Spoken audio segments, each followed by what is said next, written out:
Jika anda tengok handphone lebih 5 jam sehari, badan anda sebenarnya sedang rosak perlahan-lahan. Pada mulanya, mata anda bekerja keras, fokus pada skrin kecil. Otot mata mula tegang, sebab itu mata terasa pedih dan kering. Kemudian, cahaya biru dari skrin mula mengganggu hormon melatonin dalam otak. Otak jadi keliru, siang atau malam. Akibatnya, tidur anda makin sukar dan tidak berkualiti. Dalam masa yang sama, otak menerima rangsangan dopamin setiap kali anda scroll media sosial. Lama-lama, otak mula ketagih skrin.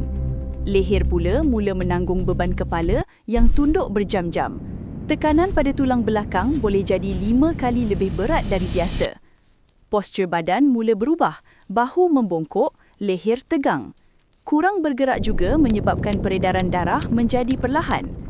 Jika berterusan setiap hari, risiko mata rosak, insomnia, sakit leher dan masalah fokus boleh meningkat. Jadi, ingat, handphone itu alat, bukan tuan kepada hidup kita. Rehatkan mata setiap 20 minit, bangun dan bergerak, dan biarkan otak anda berehat dari skrin.